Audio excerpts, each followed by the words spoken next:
ऐसे कर लेंगे मैडम तो ज़्यादा अच्छा है। ऑन है। नमस्कार, मैं शैलेश पांडे, मैं भारतीय जनता पार्टी महाराष्ट्र प्रदेश का प्रवक्ता हूं। आज मोदी जी यशस्वी प्रधानमंत्री के 10 साल पूर्ण हुए हैं और इस बीच में मोदी जी से डायरेक्ट जो बेनिफिशरी हैं उनसे मैं मुलाकात कर रहा हूं। पिछले दिनों आपने देखा होगा मैंने किसानों से मुलाकात की थी।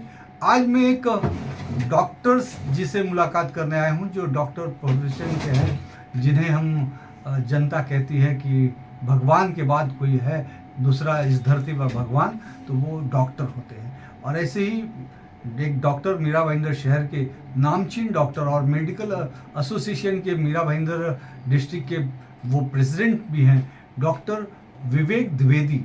आज मैं उनसे मुलाकात करने आया हूं और मैं ये उनसे जानने आया हूं कि डॉक्टर साहब, देश के प्रधानमंत्री आदरणीय नरेंद्र मोदी जी से आपको एज अ डॉक्टर और डॉक्टर प्रोफेशन में क्या क्या बेनिफिट हुए हैं, क्या क्या लाभ मिले हैं और आप भी एक लाभार्थी के रूप में कैसे गिने जाएंगे?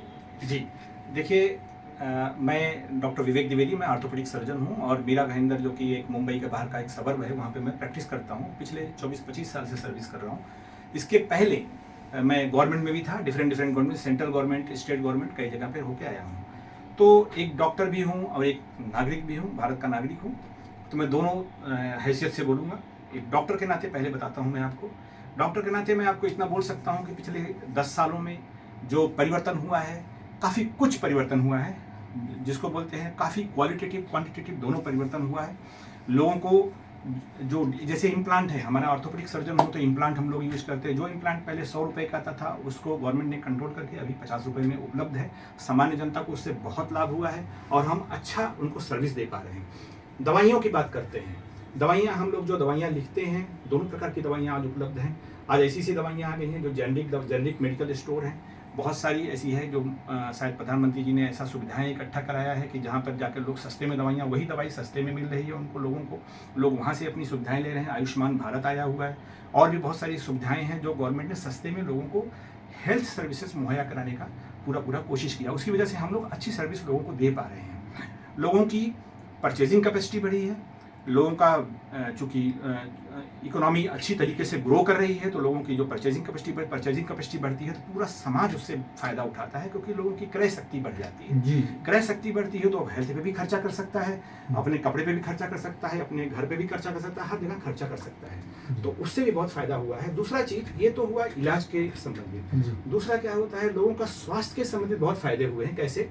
जब लोगों की क्रय शक्ति बढ़ती है तो लोग अच्छा खाते हैं, प्रोटीन वाला खाना खाते हैं, ज़्यादा प्रोटीन खाना खाते हैं, दूध की उपलब्धि रहती है, दाल की उपलब्धि है, प्रोटीन मटेरियल की उपलब्धि रहती है सबको प्रचुर मात्रा में। जबकि इसी दौरान कोरोना भी आया था। कोविड के दौरान आप देखेंगे इतना बढ़िया मैनेजमेंट हुआ है, इंडिया का मैनेजमेंट इतना अच्छा हुआ है कि फॉरेन कंट्रीज से ज़्यादा अच्छा हुआ है और उससे लोग बहुत फ़ायदा उठाएं। हालांकि इतना बड़ा, ये बहुत बड़ा डिसास्टर बोलेंगे, हेल्थ में इतना बड़ा प्रॉब्लम आया था, लेकिन फिर भी संभाला गया और जनता ने तो उसको अप्रिशिएट किया, लोगों ने अप्रिशिएट किया, वर्ल्ड ने अप्रिशिएट किया। ये तो हुआ एक डॉक्टर के नाते। अब आप अगर मुझे इजाजत दें तो मैं एक नागरिक के नाते बताता हूं। बिल्कुल मैं तो पूछने वाला था अभी आपसे कि as a citizen of India आपको क्या क्या बेनिफिट है। अब मैं आपको एक बताता हूँ। सिटीजन ऑफ इंडिया, एक हम नागरिक भी हैं, तो नागरिक होने के नाते क्या क्या हम महसूस करते हैं। जी। आज के 10 साल पहले मैं जब कभी जाता था, मैं भीड़ भाड़ अवॉइड करता था कि भीड़ में मत जाओ, पता नहीं कहाँ कौन सा बम ब्लास्ट हो जाए, मैं हमेशा डरता था, लिटरली डरता था। अब आज की तारीख में बिंदास जाता हूँ, कहीं पे भी जाता हूँ। पिछले 10 सालों में मैंने कहीं भी, खास करके मैं महानगर मुंबई में रहता हूँ, कई बार उसमें आप जानते ही होंगे, हर दूसरे महीने कहीं न कहीं कुछ न कुछ होता रहता था। 10 साल में ये घटनाएं एकदम खत्म हो चुकी हैं। ऐसे नहीं खत्म हो जाती है। जब आपका गवर्नमेंट का सिस्टम, इंटेलिजेंस हर जगह पहुंचा हुआ रहता है तो तभी ये सब बंद होता है। तो गवर्नमेंट आज की तारीख में हर जगह उनका इंटेलिजेंस और सिक्योरिटी उनका इतना मजबूत है कि हर जगह पहुंचा है। इसलिए अभी उसको होने के पहले ही उसको पहुंच के रोक लेते हैं, पकड़ लेते हैं। एक तो पहले तो डॉक्टर इंटरनल सिक्योरिटी, आतंकवादी घटनाएं होने के बाद सरकार एक्टिव होती थी। अभी अब तो पहले आतंकवादी घटना होने ही नहीं दे रहे। उसको इंग्लिश उसके में पहले ही जो इंटेलिजेंस है इंडिया उसके का, पहले मोदी जी का जो गुप्तचर विभाग है, हाँ, वो पहले ही उसको पकड़ लेता है ताकि आतंकवादी घटना हो ही नहीं। That is the way. America में वही 7/11 हुआ, 9/11 हुआ, 9/11 उसके बाद 9/11 से लेके आज तक दोबारा नहीं हुआ, क्योंकि उनकी जो इंटेलिजेंस था जबरदस्त कर दिया उसको। एक तो ये हुआ। दूसरा मैं आपको बताता हूँ, रक्षा पे बात करते हैं। पहले जब मर्जी तब पाकिस्तान बम फेंकता रहता था, जब मर्जी फेंकता रहता था। मोदी जी की गवर्नमेंट आई तो राजनाथ सिंह जी का एक बयान मुझे याद है, उन्होंने बोला कि मैंने आदेश दिया, एक गोली मारे 2 गोली मारो। बड़ा बढ़िया फार्मूला है। आप एक बार 2 बार पाकिस्तान ने थोड़ा सा ऐसा दुस्साहस किया और अपने यहाँ किया, उसके बाद आपने देखा होगा पुलवामा वगैरह कुछ किया ऐसा। उसके बाद जब इन्होंने उनके घर में घुस के मारा, तब से आज कितने साल हो गए, अब सुनने में नहीं आ रहा है कि उन्होंने उधर झगड़ा किया, मारामारी किया, क्योंकि उनको समझ में आ गया। पहले बोलते थे हम परमाणु बम रखे हैं, हम किस दिन ये लोग बोले अपने इंडिया वाले कि हम उसको दिवाली में पटाखा फोड़ने के लिए नहीं रखे हैं, हमारे पास भी तो है। तो क्या होता, परमाणु बम कोई यूज नहीं किया करता। 1945 के बाद आज तक यूज नहीं हुआ परमाणु बम, लेकिन इट वर्क्स एज डिटरेंट। तो उस पर भी रोक लगा है। अब जो पहले जो सीमा पार से जो आतंकवादी गतिविधियां होती थी उस पर काफ़ी कंट्रोल आया। कश्मीर देख लीजिए, धारा जो 370 थी, कश्मीर पे कितना चेंजेस आ गया। आज कश्मीर नॉर्मल होने वाला है। आज ही मैंने पढ़ा कि अमित शाह जी ने शायद बयान दिया है कि जैसे इलेक्शन होएगा हम वहाँ से सारी सिक्योरिटी हटा देंगे, खाली पुलिस रहेगी, जो कि पुलिस हर जगह रहती है। इसका बात और उन्होंने ये भी कहा कि पीओपी हमारा अभिन्न अंग है। यस। और विज्ञान पे बात कर लीजिए, ऐसी कौन सी चीज़ है जो विज्ञान पे नहीं डेवलपमेंट हो रहा है। इंडिया अपना हवाई जहाज बना रहा है, डिफेंस का इंडिया 2nd नंबर पे इंपोर्टर था पहले, अभी एक्सपोर्ट करना शुरू किया है। हम अपना हवाई जहाज बना रहे हैं, अपने बड़े बड़े जहाज बना रहे हैं, पानी के जहाज बना रहे हैं। हमारे यहाँ हथियार बन रहे हैं, ढेर सारी हथियार जो AK-47 पहले खरीदी जाती थी अब अपने यहाँ बनने लगी है, ये हो रहा है। उसके अलावा डिफेंस में और बहुत सारी चीज़ें हो रही हैं जो कि अपने इंडिया में प्रोडक्शन हो रहा है। इसके अलावा चलते हैं सड़क पर जी, हमारा गांव है, हमारे गांव से हमारे शहर, जहाँ पे प्रयागराज हमारा शहर है, वहाँ से हमारा गांव से हम पहले 6-7 घंटे लगते थे मुझे आने में जी। आज की तारीख में हम अपने गांव से निकलते हैं शहर आने पहले 6-7 घंटे, आज मैं 2 घंटे में कवर करता हूँ।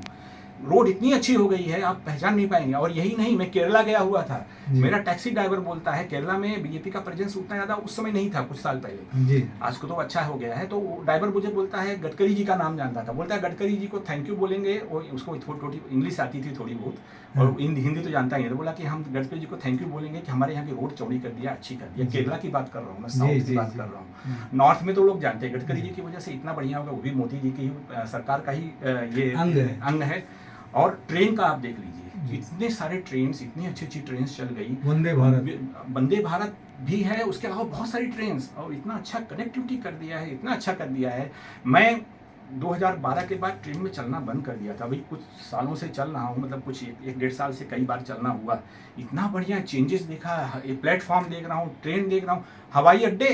हवाई अड्डे पहले जहाँ दिखता था तो पुराने हवाई अड्डे ऐसे पड़े हुए थे। पिछले 10 साल में ऐसा लगता है मैं किसी और देश में आ गया हूँ जी। किसी और देश में आ गया हूँ। आप बिलीव करेंगे, मैं America, Canada, Germany, Australia, New Zealand सब जगह घूम के आया हूँ। वहाँ की रोड्स और अपने यहाँ की रोड्स आज मुझे कोई डिफरेंस नहीं दिखता है। अच्छा डॉक्टर साहब, आप मेडिकल फील्ड से हैं, तो मेडिकल के क्षेत्र में, जैसे मेडिकल शिक्षा के क्षेत्र में और हॉस्पिटल के क्षेत्र में भी तो बहुत सारे बदलाव आप देख रहे हैं, परिवर्तन देख रहे हैं। और पिछले सरकार और इस सरकार की तुलना में बहुत अच्छा काम मोदी जी ने, मेडिकल कॉलेज नए बहुत सारे खोले, बहुत हो गए। अभी आप क्या कहेंगे आप?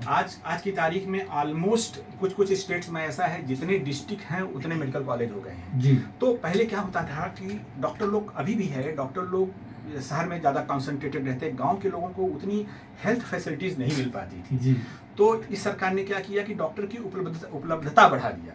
नंबर ऑफ डॉक्टर्स बढ़ जाएंगे तो ऑटोमेटिक लोग गांव में शिफ्ट होंगे, गांव में जाएंगे, गांव के लोगों को सेवाएं मिलेंगी, गांव तक इलाज मिलेगा, गांव के लोगों को भी सेवाएं मिलेगी, वही सेवाएं मिलेंगी जो शहर में हो रहा है। आज आप देखेंगे 10 साल पहले गाँव तक स्पेशलिस्ट नहीं जा पाते थे, जाते नहीं थे, कुछ रीजन था। अभी इतनी सुविधाएं हो गई हैं कि अच्छी रोड्स बन गई हैं, बिजली आ रही है वहाँ पे। बिजली कितना, आप समझिए, कभी 24 घंटा ऑलमोस्ट हर स्टेट में आ रही है, जहाँ पर अच्छा डेवलपमेंट ऑलमोस्ट हर स्टेट में 24 घंटा बिजली। अभी आज की तारीख में स्टेट्स में आपस में कंपटीशन है कि नंबर 1 मुझे होना है।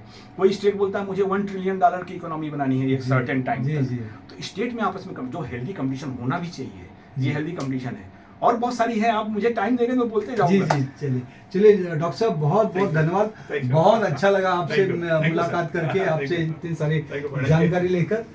तो देशवासी, ये थे डॉक्टर विवेक द्विवेदी, हमारे मीरा भाईंदर डॉक्टर एसोसिएशन के अध्यक्ष भी हैं, इनके कई हॉस्पिटल चलते हैं, बहुत ही नामचीन और बहुत ही विनम्र डॉक्टर हैं। इन्होंने बताया कि आदरणीय देश के प्रधानमंत्री नरेंद्र मोदी जी के द्वारा आरोग्य क्षेत्र में दी जा रही योजनाओं से क्या क्या लाभ इनको हुआ, इनके क्षेत्र के लोगों को हुआ, और साथ ही आम नागरिकों को आदरणीय नरेंद्र मोदी जी के द्वारा दी गई हेल्थ की योजनाओं से और अन्य योजनाओं से बहुत सारे बेनिफिट हुए हैं। देश विश्व गुरु की तरफ आगे बढ़ रहा है।